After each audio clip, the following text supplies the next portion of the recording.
que a parte importante e significativa que gera impacto para o meio ambiente é a parte de uso, ou seja, a nossa parte, a hora que a gente coloca o pneu no carro e vai andar com ele. O que é importante é assim, então, quando você faz a análise de ciclo de vida, é tentar entender aonde você vai atacar. No caso de pneus, é aqui, esse é o ponto de uso, é lá que tem a maior geração de impactos, e no caso desses impactos é a mudança climática ou aquecimento global. É em cima disso. Então, é o uso e o consumo de combustível fóssil.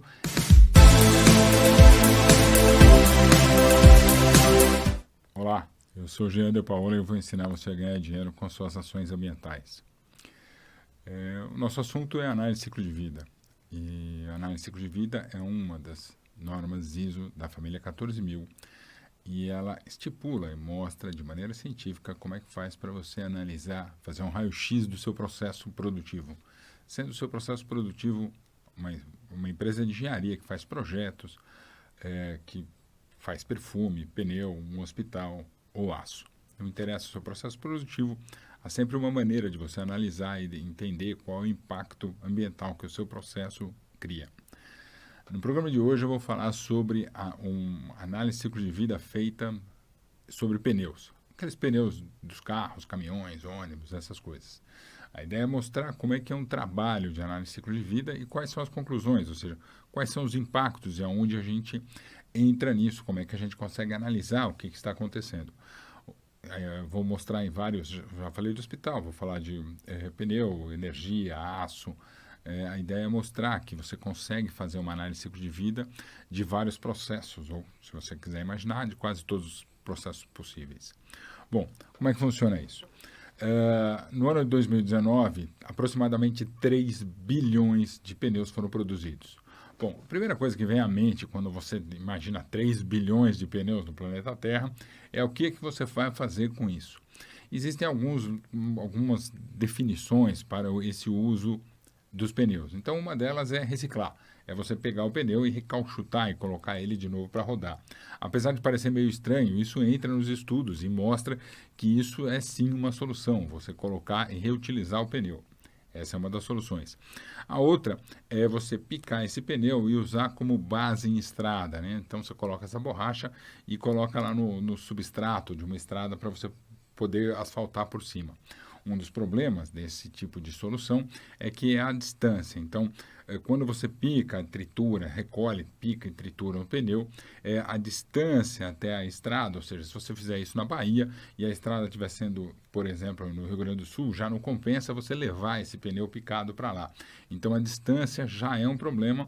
E aí, se você estiver fazendo uma estrada ou reformando uma estrada no Rio Grande do Sul, é melhor você usar um asfalto novo mesmo, sem nenhum problema, todo o sistema já pronto. Então, quando você usa como substrato, a distância até o lugar onde você vai reutilizar esse pneu, ou um pedaço, ou os pedaços desse pneu, entra de uma maneira importante na fórmula. A outra é, como é utilizado normalmente no Brasil, em cimenteira. Então, você pega os pneus antigos e coloca e entrega para uma cimenteira. A cimenteira queima, isso é usado como combustível e tal, e é um negócio que é feito de maneira a você se desfazer dos pneus antigos. Um estudo de doutorado, feito aproximadamente uns 20 anos atrás, pegou esses pneus, os pneus antigos, né, inservíveis, como eles chamam, e fez uma pirólise. O que é a pirólise? A pirólise é quando você pega o pneu e não queima, você aquece o pneu. E aí esse pneu degrada e passa a produzir os gases que estão ali. Esses gases, então, podem ser usados para queima. Esse processo de pirólise, onde você aquece o pneu e esse pneu degrada e gera gases, e, claro, um resíduo ali, esse gás, então, ele queima muito melhor do que você queimar o pneu. Então, a pirólise é também uma saída para você fazer isso. Existem centenas de trabalhos feitos na literatura sobre análise de ciclo de vida. O que o pessoal pegou, um grupo de professores chineses, de pesquisadores chineses, eles pegaram todas essas centenas, né, de trabalhos e fizeram uma análise crítica sobre esses trabalhos e falaram assim, olha, vamos analisar aquilo que existe na literatura sobre esses sobre a análise de ciclo de vida em pneus e entender com o que está acontecendo. Eles criaram, então, um crivo para ele poder pegar tudo que existe, né, tudo que é acessível, para poder transformar num trabalho de revisão. Eles falaram, olha, bom, então, em primeiro lugar, tem que ter tido uma análise de ciclo de vida. Essa análise de ciclo de vida não pode ter sido teórica, tem que ter sido prática, ou seja, alguém tem que ter descido lá e feito a conta de um pneu, né? Ou de um pneu em alguma das etapas da vida do pneu. Então, o pneu tem as etapas de vida, a produção dele, depois o transporte até de onde ele é feito até onde ele vai ser usado, o uso, realmente, e o que eles chamam de fim da vida, né? A última etapa. Então, tem 4 etapas de vida de um pneu e a análise de ciclo de vida tem que ter sido feita em pelo menos uma dessas etapas.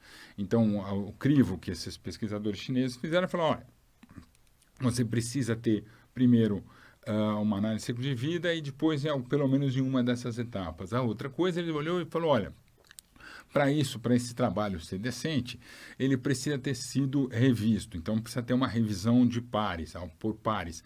Alguém que também entenda, então vai colocar isso numa revista, alguém que também entenda tem que analisar e ser mais um crivo para que esse artigo seja publicado.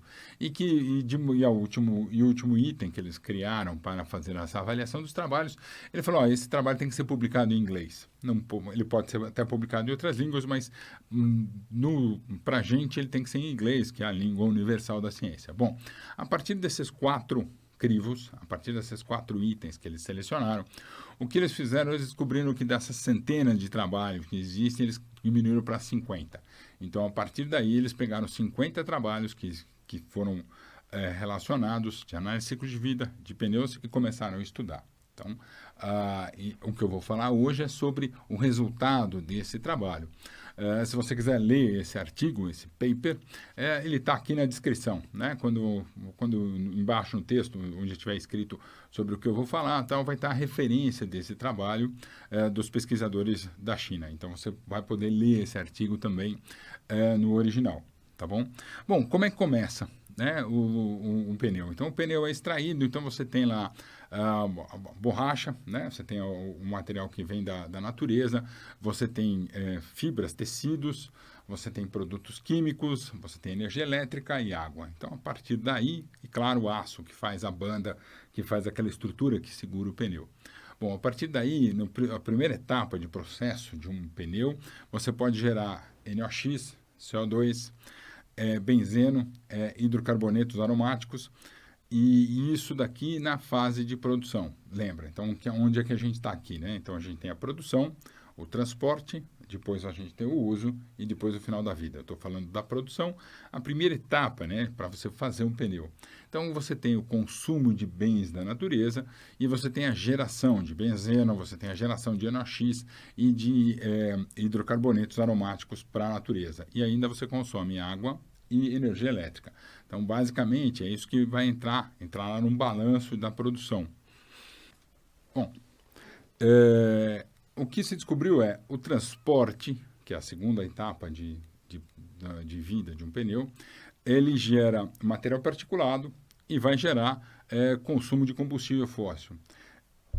Depois, o uso, que é a terceira etapa do processo, ele consome, né, ou ele gera 89% dos impactos ambientais do pneu.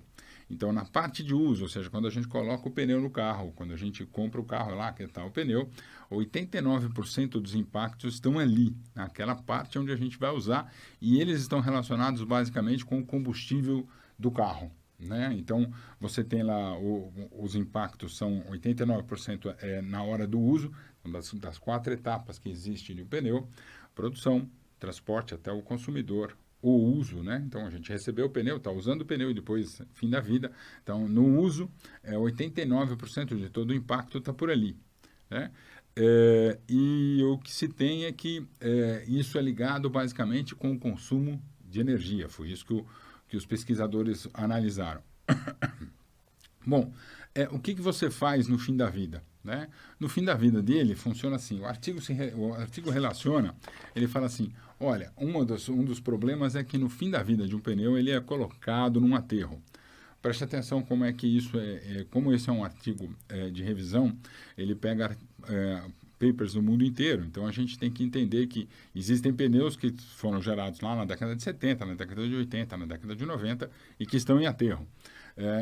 Dois casos particulares, por exemplo, na Europa e no Brasil, você não pode mais colocar pneu em aterro. Então, na Europa você não pode mais colocar um pneu no aterro, que tem uma lei, e você não consegue colocar nenhuma parte do carro em aterro. Ele tem que ser reutilizado, reciclado de alguma maneira.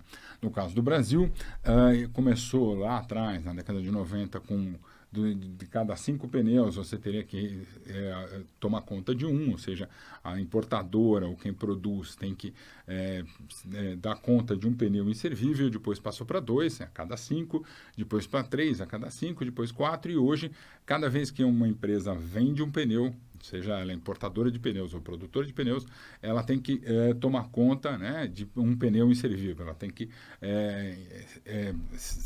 tomar conta realmente desse pneu e ver o que ela vai fazer com ele. Então, na Europa e no Brasil, não existe mais o problema do pneu no aterro hoje, mas existem vários pneus que estão lá. Então, eles geram 2 tipos de impactos clássicos, né? Um dos impactos é que um pneu ele guarda água dentro dele. Então, se ele guarda água, você pode ter doença, mosquito e tal, porque ele reproduz ali. E o outro é uma coisa praticamente muito difícil, para não dizer impossível de você controlar, é quando uma pilha de pneu pega fogo. Então, como aquilo não vai afetar mais ninguém, ela está dentro normalmente de um aterro, alguma coisa assim, essa pilha acaba sendo deixada pegar fogo, tem uns vídeos na internet incríveis, assim, pilhas de fotos de chamas saindo. Porque é algo, como ele é muito combustível, ele vai pegar fogo e você não tem como segurar aquilo.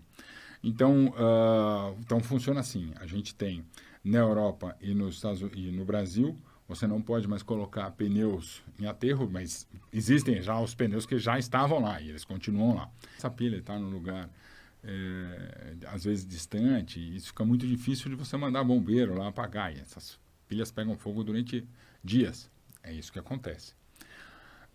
Bom, então o que a gente está falando é da produção das etapas de vida de um pneu. Então, as etapas de vida, a gente vai ter a produção, vai ter o transporte até o cliente, que no caso seríamos nós, o uso e o final da vida. São essas as 4 etapas de uma análise de ciclo de vida de pneus. Aí funciona assim.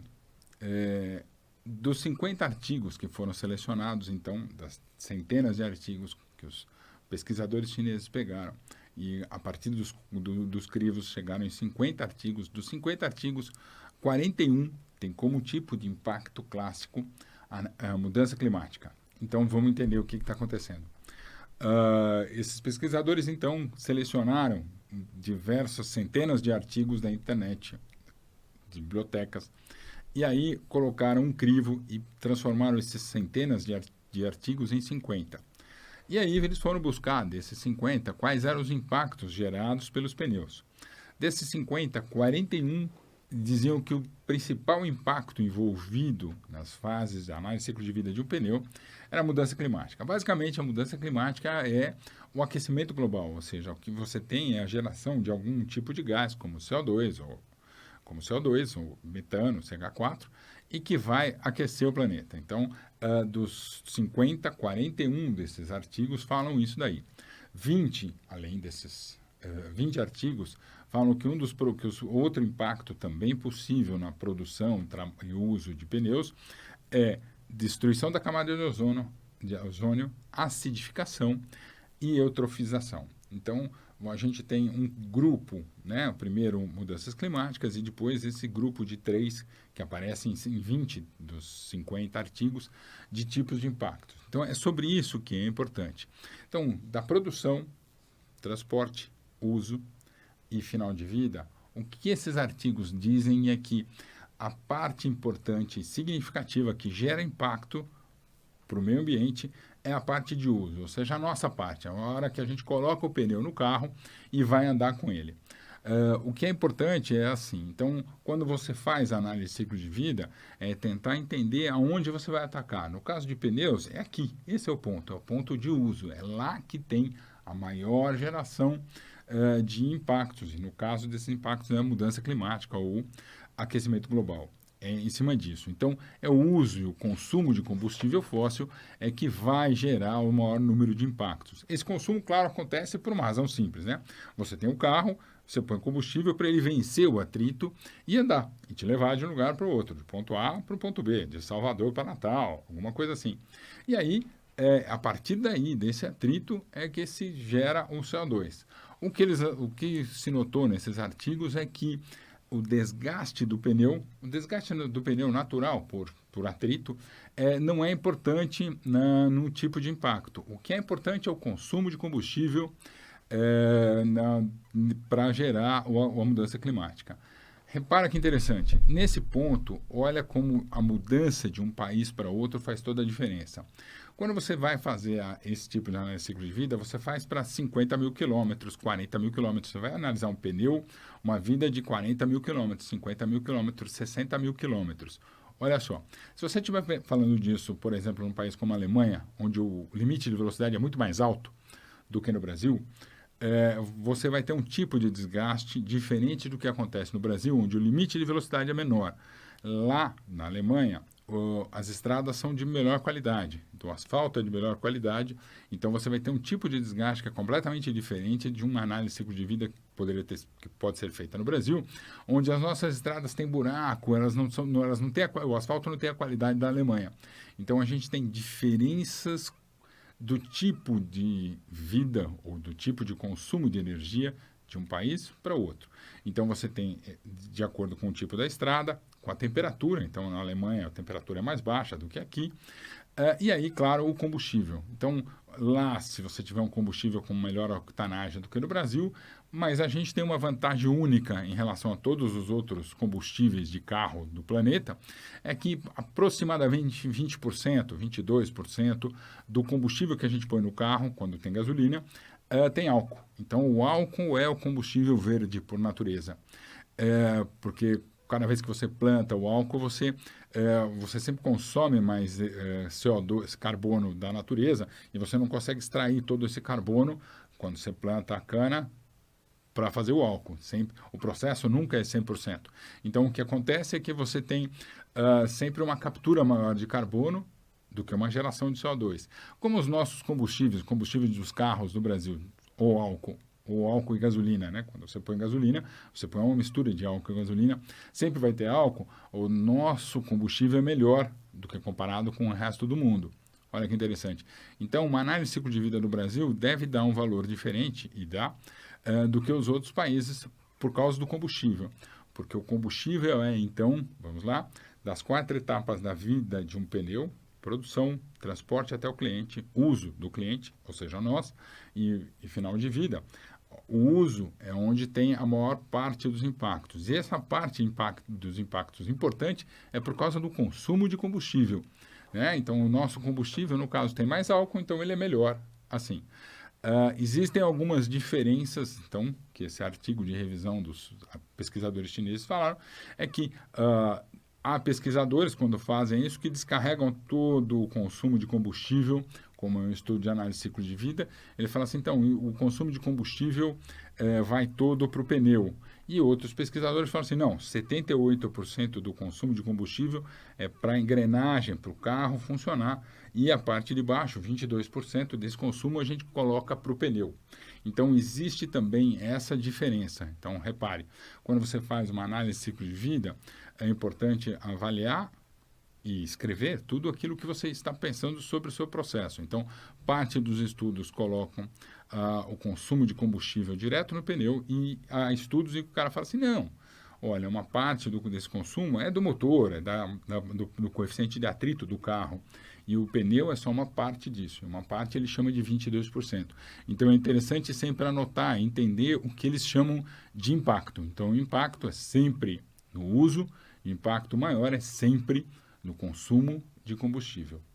Então, o que foi encontrado nessa pesquisa é que a etapa de uso das 4 etapas é a mais importante. É lá que acontecem os maiores impactos. E esse impacto é devido ao consumo de combustível. Então, das 4 etapas de vida de um pneu, é a etapa de uso. E essa etapa de uso, principal problema é o consumo de combustível e a geração de CO2 a partir daí. Além disso, então você tem mudanças climáticas, acidificação e eutrofização a partir disso. A etapa de produção contribui, claro, pelo consumo de bens da natureza. Né? Então você consome bens da natureza, consome água, consome energia, né? E de fontes não renováveis, né? Por exemplo, como petróleo, gás, essas coisas. Então você tem esse problema. A etapa de transporte, então, se você somar essas 4 etapas, se você tiver as 4 etapas, a etapa de transporte praticamente o que ele gera é praticamente negligenciável em comparação com números das outras etapas, tanto da produção quanto do uso do pneu. A recuperação dos materiais, a gente tem duas vertentes, né? Então, a recuperação dos materiais, você pode imaginar que você pode recuperar, ou seja, recauchutar o pneu, né? Então, você não se preocupa com a energia, mas você recauchuta o teu pneu e fala assim, olha, vamos usar de novo, mais um pouco. Ou você pega esse pneu e põe fogo nele e gera energia.